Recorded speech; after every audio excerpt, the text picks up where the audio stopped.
Very good evening, everybody. So let's go with today's lecture that is on MNCs and globalization. We'll go ahead with the topic.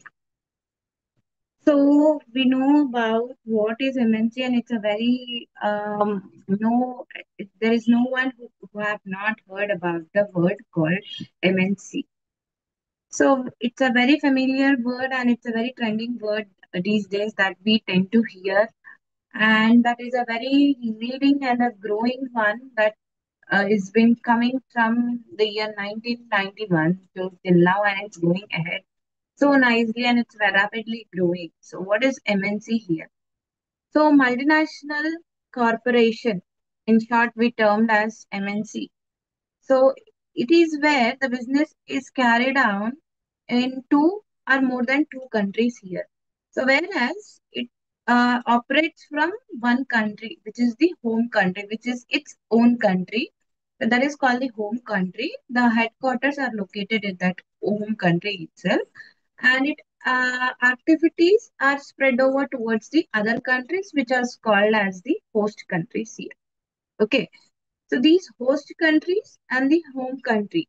Home country is where the headquarters are located, and from the that headquarters only it operates all its functions and the businesses around the world or around the countries that it has been tied up here. Those countries are known as the host countries where their activities has been spread up here. So whereas these MNCs, they have been engaged in various activities, those activities including like exporting, importing of goods and services, they have been manufacturing in not in one country but in many different countries here.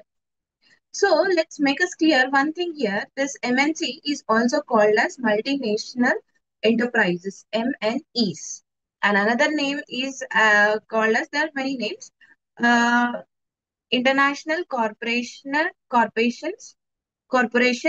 transnational corporations, TNCs, transnational corporations or stateless corporations. It is given this name because it is going beyond this one country, beyond its home country, beyond its own country. It is going and operating within the other country. That's what it is called as a stateless corporation or the TNCs, the transnational corporations, the global corporations, which are the firms, companies, and the enterprises here. Okay.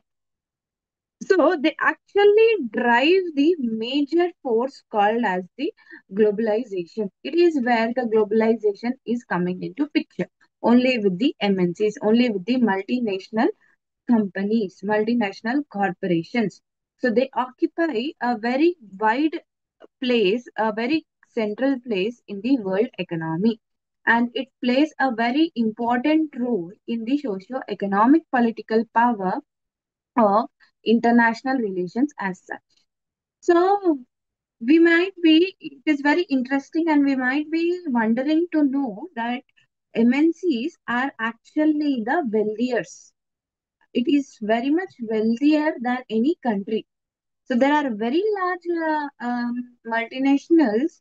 They have a lot of budgets. Their budgets are exceeding the one country's national GDCs.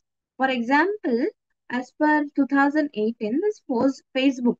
We have Facebook, right? So that Facebook, it has actually obtained the higher income of the Serbia's. It is comparing with the Serbia's GDP of $40 billion, 40 billion US dollars, and whereas Google has earned around 110 billion US dollars here, which is giving a more capital. You see how much more it is there than compared to the one another country's GDP here. It is giving a almost half of all the countries here, half of the billions that has been earned by this multinationals itself. So that's what they play a very vital role in the process of liberalization, privatization, and the globalization here. So, however, there are authors they stress about the cultural side of globalization as well, because the culture that we tend to see in the globalization comes from different part of countries. So that's what there is some of the authors stress about this cultural side of globalization here. But most of the politics of this globalization, they do not focus on the culture, but on the economic aspects here and what the role the MNC is playing in the globalization here. They actually concentrate on those MNCs here. And this MNCs has become a symbol of globalization. It is only with the MNC we tend to see the globalization around the world here. So, what is multinational corporation? So this multinational corporation is a company that is operating, as we already said, that it operates from its home country and as well as in the other countries around the world also. So whereas it maintains its central office, its main headquarters located in one country, and the office coordinates the main central office that coordinates the management of other offices around the world, with having extended its administrative branches or the factories towards the other countries. So it is enough us to call a company that it exports its products more than to one country as a multinational company, because it is exporting a number of products to not only to the one country, to the many countries, and hence it is giving a sense of multi here, means more. So they need to maintain an operation in another country, and where they does make here a foreign direct investment there. So let us understand the definition of a multinational corporation here. So one is in the institutional sense and another is in the individual sense of individual definition of this MNC here. According to United Nations, in the institutional sense, if we are seeing this, United Nations is saying that this MNC is nothing but an enterprise which is owning and which is controlling this production or those services that is going outside its country, which is it is based upon. You are facilitating those services outside the country there. According to the Dunning 1992, it is on the individual definition where they are saying that the multinational corporations is a kind of an enterprise, a big business that is engaging all those in the foreign direct investments, the FDIs, and that MNCs are owning or else controlling those activities which are value added, which is giving some value, which are been to the useful things, to this useful activities in more than one country, useful products. For say, we have an iPhone company which is operating from its home country and it is extended towards the other parts of country, and India is also exporting and manufacturing the iPhone products as such. So this is what it is owning and controlling the value added activities in more than one country here. So now we'll see the characteristics of a MNC. Okay. So this many companies, they want to become the multinational corporations basically in the developing economies, because there they have to spend a less of their production costs because it's been developing. The cost of production which they invest might be a little cheaper for them and may come in the little lesser prices. And that's what it makes them the production costs a little, spending of the production cost will be little less here. So when a company is producing or manufacturing its products in the another country where they are selling those things, they actually are exempted. They are not given from, they are like given a freedom from the import of those quotas and the tariff, which are basically the taxes that are been levied on those imports and the exports duties here. So we have to see there are few characteristics of multinational corporations here. To become a multinational corporation, a business must be basically a large. The word itself says that it's a multi, a national. So the business should be very large and it should own a huge amount of assets. The company should have a large amount of requirements, large amount of things, large amount of assets, large amount of buildings or machinery, whatever they have. Both in the sense like in the financial way also they have to own a huge amount of assets and also in the physical terms as such. So the company targets are so high that it will make a good substantial profits here because it should operate on a very large scale. So these multinational companies, another characteristic is these MNCs keep their production and their marketing operations in the different countries because it has operations doing with the another countries. So in each country, the business is being overseen by more than one office. There is no one such office. There is more than one offices that functions through several branches and the subsidiaries. Likewise, we have Facebook in our Hyderabad, in what say in the Mumbai, in the Delhi, in the Gurgaon. Like that, we have its offices. It's running not only one office, but it is functioning more than one offices and it has several branches and it also has subsidiaries. And if we see the management of offices, like the branches and the subsidiaries of an MNC in another countries, it is been controlled by the head office. That head office is been located in the home country. Okay. So therefore, they receive the command from the home country because they are operating the business from the home country itself. So the source of command is only found in the home country itself. So this MNCs are keep growing. In the start of the class, I said that these MNCs are growing from the year since we have seen the LPG model that has came up into picture. So even they operate in another countries or the other countries, they strive for the growth of their economic. If say they are been um, they tend to grow more and more in whatever terms it is possible by them. They keep on updating, they keep on upgrading, and they also do few mergers and acquisitions. They either go and collab with the other companies or they go up and merge with one project to the another project. So this is how they just go on growing, and they just keep on growing and they keep on upgrading their economic sizes. They will be so updated in every aspects towards the requirements that are there in the country here.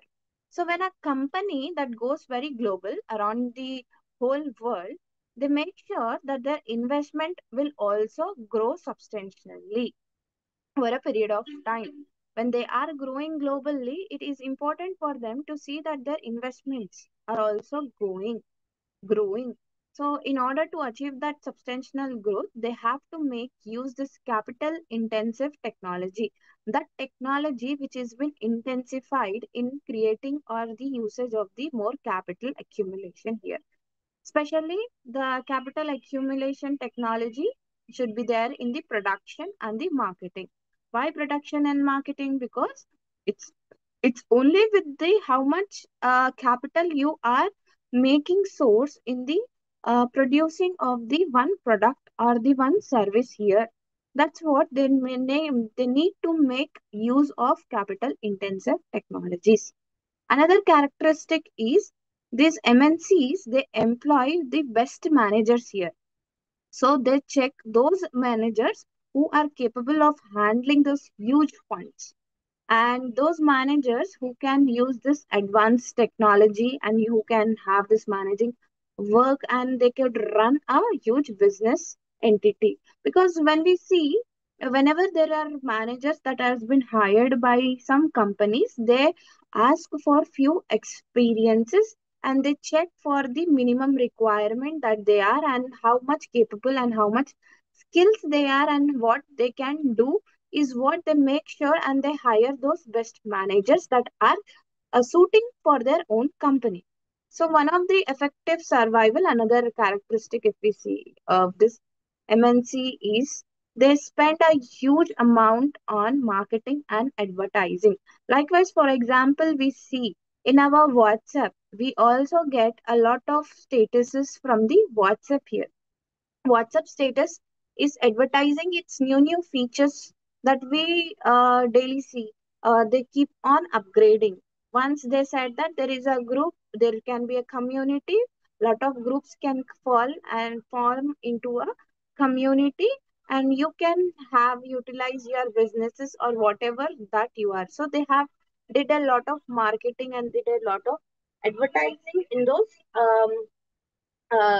in that way, they have been utilized the strategy of making their WhatsApp services applicable with the ease to all the customers whoever are using that WhatsApp services. So it is how the way they are spending a huge amount on the marketing and advising. It is how they can able to sell those every product or brand they make available in the market here. So we'll see what are the models of MNCs here. So there are basically three different models. One is centralized, regionalized, multinational.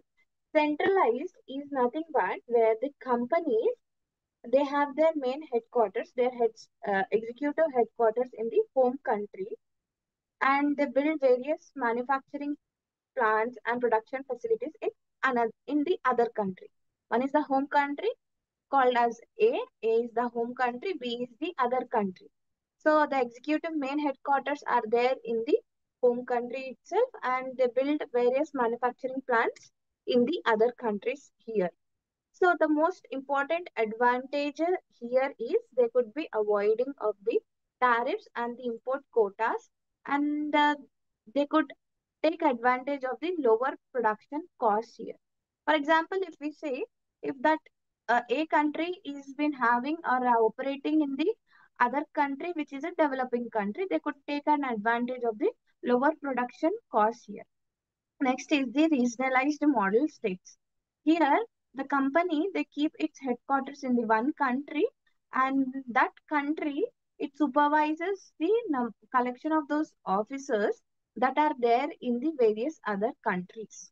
So unlike this centralized model, this regionalized because its headquarters are there in one country and it is operating from, it is checking and it is supervising from that home country itself.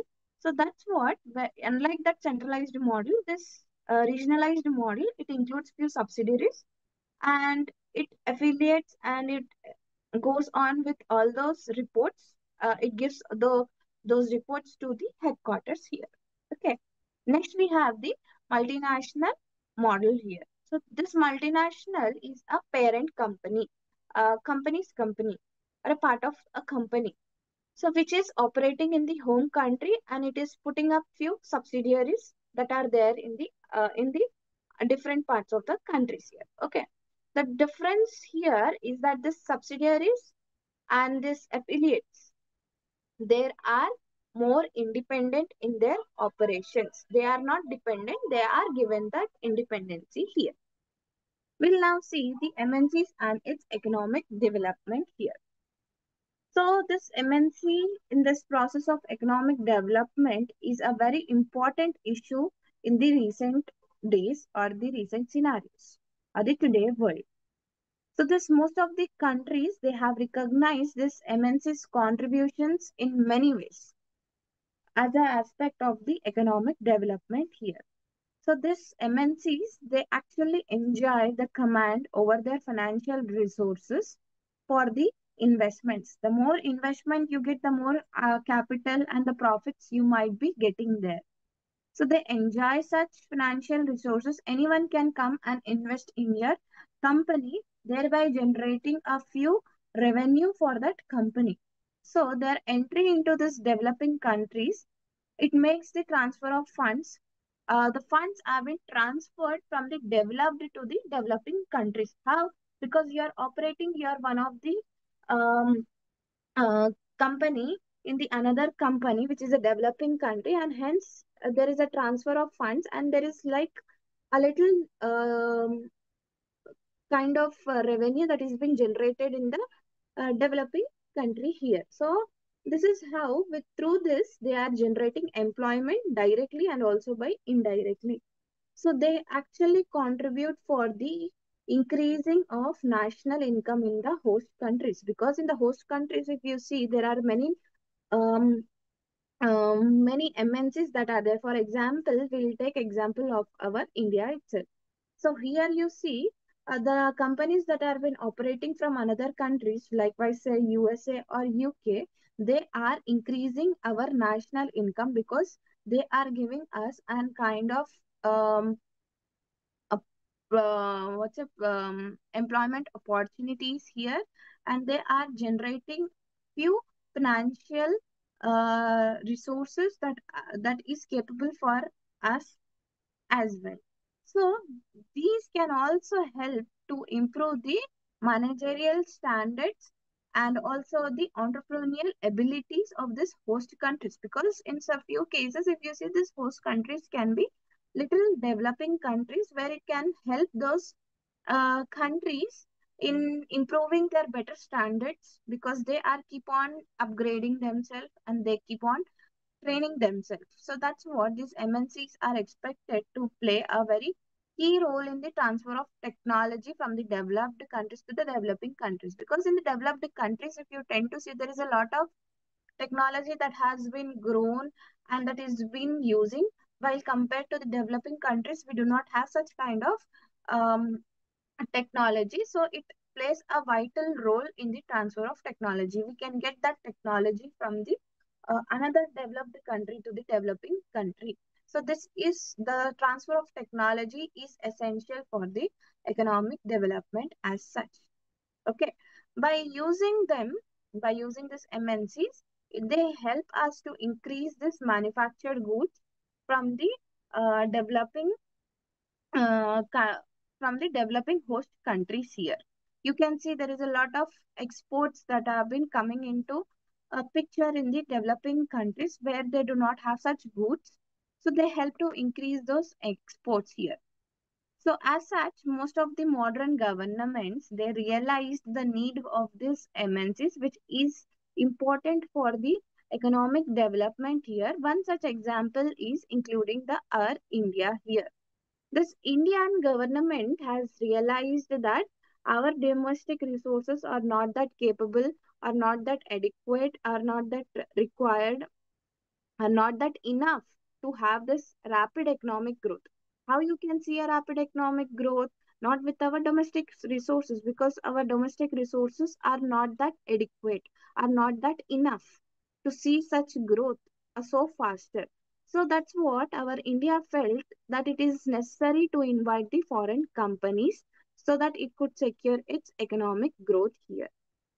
It attracts investment from the MNCs. The government also made drastic changes in regulating those MNCs under the LPG model. This LPG model has come up into picture in the year 1991. It was introduced in July, and that has actually reduced this operational barriers or the working barriers of those MNCs in the political Indian political economy here. Under this LPG program, the government has made a number of changes in the existing whatever the economy that was economic policies that were existing. They made a number of changes. Likewise, you can say like industrial policy, they made a changes, foreign investment policy, fiscal policy, monetary policy, foreign exchange policy, export and the import policies. They made a lot of changes in this existing policies itself. So these changes has actually initiated and allowed MNCs to grow and contribute in the development of this host country called India. Before 1991, there were no such companies that has been come up into picture. After this LPG model that gave a free trade and gave an opportunity for the foreign companies and the foreign investments, they came here and they overtook few places, and just this is how they have been helping grow. And we see there is a lot of MNCs. They are there in Delhi, Mumbai, Hyderabad, Bangalore, Kolkata, operating and generating and growing day by day, and hence contributing for the developing of India here. So we'll now see MNCs and corporate social responsibility, which is called as the CSR. So these MNCs actually adopted the strategy of highlighting the potentially the positive contributions by how by the goals of corporate social responsibility, which is called the CSR. So this CSR is a self-regulatory mechanism, self-regulatory working. What is self-regulatory working here is it is a non-governmental firm that is been working on its and it is generating new investments of its own here with its own interest. So here a business here it's been monitors and it ensures the that is compliance in the sense that it is been going with the spirit of law and the proper ethical standards and the international norms without violating some rules of that country here. So under this CSR, this information is been provided about what actually MNC is doing to preserve the environment here. So if you tend to see there will be few MNCs in our India, they actually do few initiations. Like they adopt one school, government schools, or they adopt one forest, or they adopt a bank, or they adopt something that is been contributed for the environment. They adopt a few land spaces or the habitats that could be developed here. So this CSRs actually shows that how they are preserving that environment. So they could how they are collecting and distributing charitable contributions from its employees. They also do in the as a part of CSR duties. They also do this charity functions like they also go to the orphanages. They also go to the um, old age homes where they take contributions from their employees. They also encourage their employees to engage in those public services and they also conduct businesses in a very ethical manner, in a very proper manner here. So, here the skeptics claim that whatever these activities are, they have claimed that are the window dressing and does not have a terribly meaningful. Window dressing is nothing but whenever we go towards a shop and we see how attractively they keep your dresses around their windows and how they attract. So that's what they claim, the skeptics claim such activities, this CSR activities as the window dressing here. How nicely you are attracting the audiences there. But here others argue the CSR can lead this corporate behavior towards the global citizenship, particularly particularly in supporting those human rights because this when we tend to see the corporate behavior it is very professional and it goes with a very good global citizenship and with providing and these MNCs usually treat every employee as equal and hence it supports for every employee's worker rights as well and it checks upon every individual's human rights here. So these are the CSRs of an MNC. So this is what MNC is meant. So now we'll discuss what is globalization.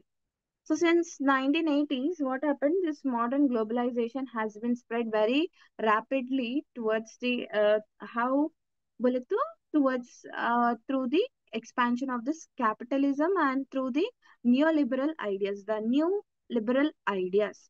So with this neoliberal policies, they have allowed for the privatization of the public industries. So there are few public industries that has been given to the private sectors here. So this privatization actually allowed those public because government was not enough to look after, so it was in need, and it also made the government with a ease and with an flexibility, the working um, done by the private sectors here and the derogation of those laws policies and the cutbacks of those governmental social services thus so that these new liberal policies or the neoliberal policies that have been introduced to the many developing countries in the forms of SAPs. What are SAPs? Structural adjustment programs. So this SAPs was implemented by the World Bank and the IMF, International Monetary Fund here. So these programs requires that country whoever is receiving this monetary aid is opening its market to the capitalism. It should not close itself It should open and give an opportunity to the capitalism, and so there could be a privatized industry, and it could allow free trade here as such. And it could cut social services like healthcare, education, and it could allow free movement of this giant multinational corporations. So these programs that has been allowed this World Bank and the IMF to become our global financial market regulators here. Okay. So this word globalization is being used to describe the growing interdependence depending on each other of the world economies, cultures, and the population, and by you're depending by the crossing the borders here. So this globalization term has gained popularity after the Cold War in the early 1990s. After only our India adopted the LPG model in the year 1991. Okay. So many scholars has identified this origin of this globalization uh, um, is not a new concept here. After this fall of USSR, Union of Soviet Socialist Republics, it has given a new phenomenon, a new condition, a new situation of debate and investigation of such phrases that are related to the globalization as global village, global citizenship, borderless world are a common place here. So here academic literature also it has subdivided this globalization into three major areas. What are those? Economic, cultural, and the political globalizations. So other less common dimensions of this globalization, it also includes the environmental globalization and also the military globalization. Okay, in the military globalization, there will be a scope for security relationships here as well. So let us now understand the definition of globalization. So the UNDP, the United Nations Development Program 1999, it defines this globalization as a growing interdependence of the world's people. Means how people have been interdepending with upon each other and how they are coming, crossing those borders and doing this businesses around the world and integrating not just the economy but culture, technology, and governance. Once one country culture is been passed to another country, it is been integrating the technology as well, the governance as well. So when we see in the public sector report, globalization and the state, the United Nations, it acknowledged that it is not easy to define this globalization and it is referring as increasing and intensified flows between the increasing flows that are there between the goods, services, capital, ideas, information, and the people.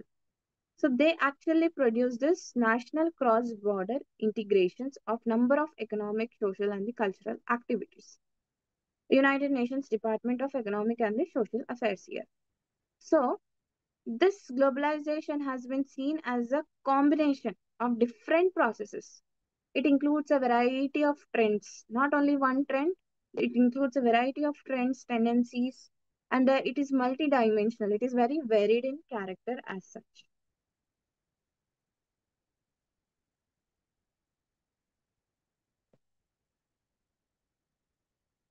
So another example that has been given by IMF in 2000, it has identified four basic aspects of globalization. What are those? Trade and transactions, capital and investment movements, migration and people of movement of people, and the time and dissemination of knowledge here. Okay. So these are the definitions of globalization here. We'll see the what are the causes of globalization here. It actually attributed for the three factors in the recent decades. What are those three factors here are these international institutions such as this WTO or the Organization for the Economic Cooperation and the Development uh, has been setting rules for the world economy. Now you see World Trade Organization emphasizes for the free trade here. Likewise, that is giving a pathway for the globalization. You can go and you can move freely towards the another country and you can have those few tariffs and quotas exempted as well. And there are many things that have been given by the WTO and the Organization of the Economic Cooperation and Development. Next factor is MNCs and changes in transportation and communication technologies. It makes costly to manage far-flung economic activities. So there is a lot of changes in the transportation, and you see how internet and the communication and the media has been changing. So that is actually making a less costly to have this economic activities. Now in recent days, we tend to see people are working from home. So this is a kind of less cost to the companies here, so that they could not pay rent for the office. They could easily can do their home. They could easily can do their work from their home as well. So key national actors, particularly who the United States, it is main in explaining the recent trend towards this globalization here. So when we see this causes of globalization, it is important us to see what are the advantages and the disadvantages of the globalization here. So what are the advantages here? First advantage is it ensures the free flow of capital from one country to the another country. As there is a free flow of capital, as people can easily come and invest, easily can contribute a company in another country, there we tend to see it is increasing the global investment. If a country is been investing in one country, there will be an opportunity for another country to invest in such that country as well. So another advantage is the flow of technology also from the advanced countries to the developing countries is enabling those developing countries to improve their new technology, right?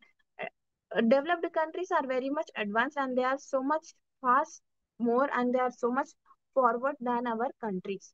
So they help us, and enable us to implement such new technologies. So one more advantage here is it increases the process of industrialization, production, and the employment opportunities. Yes, people can travel to one country to another, and hence it is increasing an employment opportunity and the production. If one good is being sold very nicely in one country, it is given an opportunity and the industrialization also. So let us now see the disadvantages of the globalization here. Disadvantage here is as a part of global business, it is killing the domestic businesses. Whatever the businesses that are there in the home country, that has been killing here. Because these MNCs are from the advanced countries, and they utilize those opportunities that has been created by the globalization. So that's what they establish manufacturing and marketing facilities with their technology and the quality. So this is leading to the closing down of the domestic companies here. So this domestic companies are no longer capable of producing such goods in the market. So this process of globalization also helps this MNCs to move to developing countries, those countries which have a lack of adequate laws and regulations to protect those human resources and the environment. Developing countries, if you see, for example, we can take a classic example is the Africa here.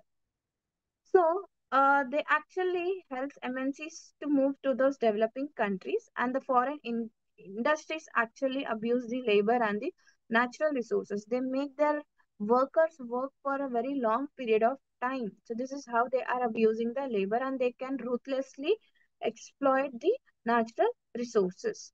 So these MNCs, they produce those products in the home countries or in some other foreign countries and market them in the developing countries. For example, you see China markets and manufactures many products, and it sells its products in the developing countries as well with a cheaper price. So therefore, what happening here, the domestic industry operations have been reduced. So this is leading for the reduction in the employment opportunities also, particularly where in the less developed countries. So this globalization is actually widening. It is actually making a big gap between the rich and the poor because there are competent people. Those people, they have a lot of skills, innovative skills. They are so much efficient and they get abnormal income. They do not have, those people do not have a proper income, but they have a very good skills there.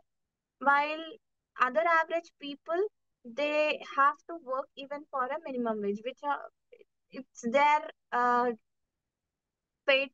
Because of their fate, they have to adjust themselves for at least, say, for the 10,000 they'll work for. Anyhow, I'm getting a job is what they think, and they have to adjust and they have to work for even for a minimum wage there. So these MNCs are establishing manufacturing facilities in the developing countries, and these are exploiting the natural resources of those developing countries. And as as they are taking those minerals and they are making those products and they are selling those products to the other countries, they are exploiting in this way here. That is one of the disadvantage. One more is globalization actually resulting in the commercial colonialism, because by the superpowers like USA and the EU, European Union.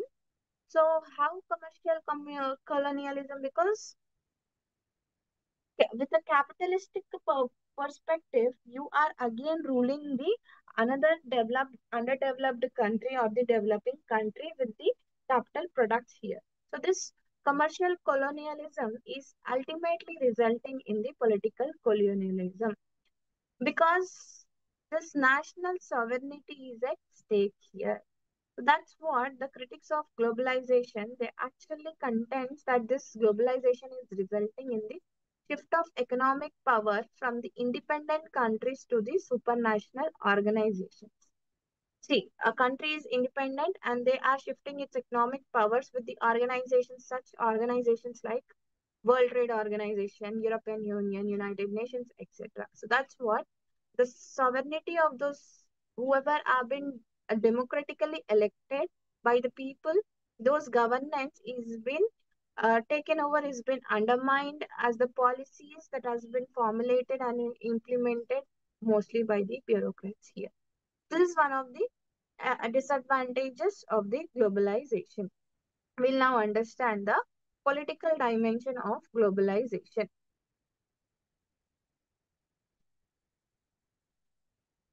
As an emergence of globalization, state and these governments has become more dependent on the international organizations and the bilateral and multilateral contracts. These days, we tend to see many chief ministers from many um, part of our country. They go to the foreign countries. They bring the investors. They ask the investors to invest in their states, in their particular states, and this is how the emergence, and that is how you are depending, because it is ultimately creating a revenue and a kind of economic development. So in this agenda of globalization, we tend to see the key theme that is been delimiting, that is limiting the functions of government and also of the public intervention here. So there is a loss of functions by those government departments. They meant to expand the functional domain of private and the voluntary organizations. So limits were also set for the discretion of the public servants as such here, by how through the new public management paradigm that we are seeing, new public management that is going and that is stressing on the managerial accountability and a clear political control, that is actually sharpening a distinction between the politics and the administration here. Okay, so that's what the government reform has become worldwide. The government has been reforming itself.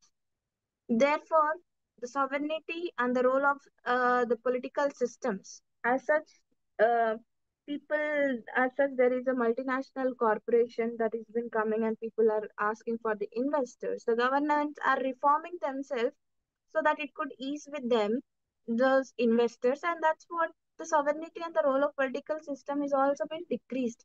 So what happens here to the nation state in the course of globalization? So is it there's a question that what happens, and its importance of decreasing and increase and the nation states has been governing body. Finally it has becoming a obsolete, and it is being replaced by the world governance. The particular government is being replaced by the world governance, the multinational corporations.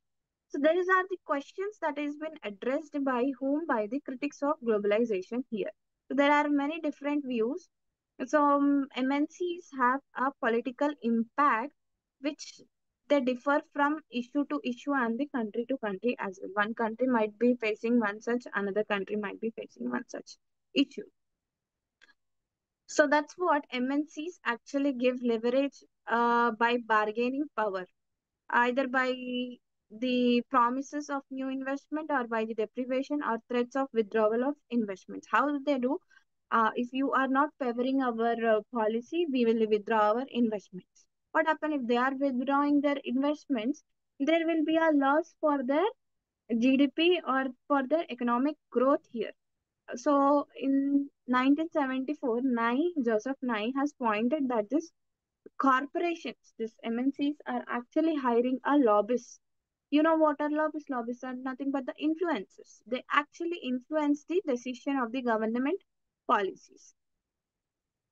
So by this direct lobbying, the whoever is representing a company, they meet the senators or the political officials or the staff members so that they could inform about the cause of their industry, and they actually convince those officials so that those senators or those government can make such kind of laws that are favorable for their company. So that's what corporations hire those lobbyists so that they could influence the decision of the government policies. They are making according themselves the government policies so that they can do their business, so they can mind their work very easily. They can do their business with the ease. They can run their industry very nicely and very with a free flow and with no intervention and with a great strategy. So let us now understand the consequences and the role of MNC-led globalization.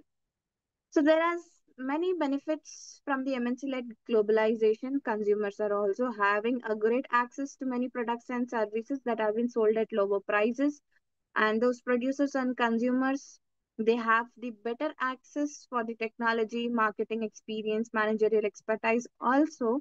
So this has been creating globally a job opportunities for many citizens of those host countries. For example, for our India only, it is we are getting MNCs from the another country, and that's what here in India there is a growing employment opportunities.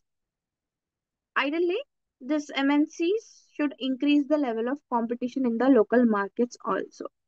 So critics of this MNCs, they actually fail to recognize the rights of workers, and they have exclude union members from their facilities. We do not see any union people in the MNCs here. They actually, these MNCs actually engage in the unsustainable practices. They actually seek for their own profits. They do not care for the future requirements.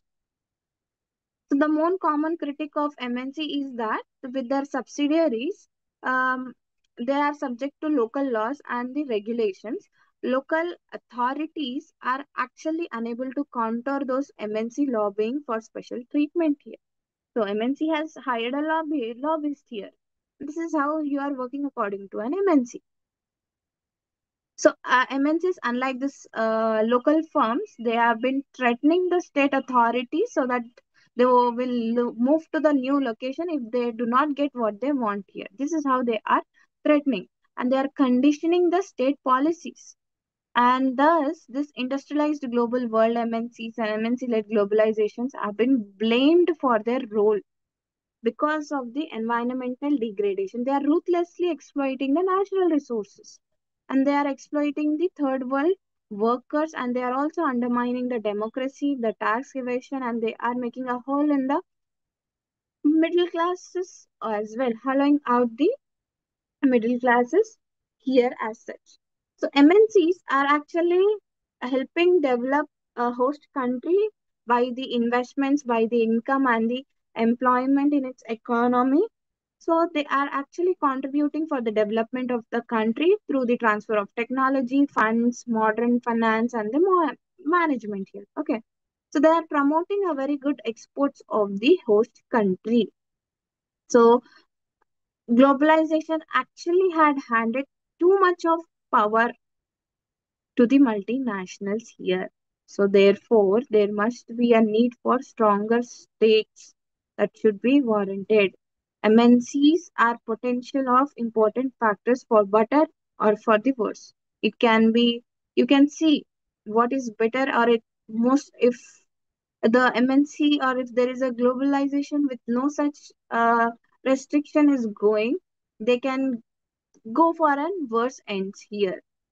They can influence the direction beneficiaries of change. As globalization has been intensified, power and the capital here becomes increasingly closely related here as such. For example, that's now we discussed. In 2018, Facebook has obtained a higher income than the Serbia's GDPs, which is 40 billion US dollars, and Google has earned around 110 billion US dollars here, which is more than the country's half of the world here. So in 2017 also, Google has spent more than 18 million dollar US millions. They are lobbying politicians, lawmakers, and the White House here. So that is how they are becoming the number one lobbyer in the world here, while as Facebook was paid 11.5 million US dollars. So both companies has been increased aggressively. They have spent so much in the 2016 election of the American presidency, which is of Donald Trump as well. So these two left-wing MNCs actually focused on how they can influence the policies so that they could relevant their free trade, immigration, and most importantly, America's First Amendment right to free speech and free press here. So today we have understood issues those are relating to the MNCs, and we have tend to see MNCs are called as MNEs, TNCs are the stateless corporations and the global corporations here. And we have seen that MNCs has been one of the major driving force of globalization, and they have played a very central role in the global economy. For the socio-economic political power processes, MNCs are a kind of vehicles of the globalization here. And we have also seen there is an increasingly recognized the good governance that is ensuring the globalization that is benefiting for all. The state, in partnership with the businesses and with the civil society, that has played a very key role in attaining a very good life for its citizens. And this globalization also promoted for the higher quality of life, and it though it has been widened the gap, it has made a big gap between the rich and the poor here. So globalization has actually changed the role of the state in the many ways. This is what we have learned today. Thank you.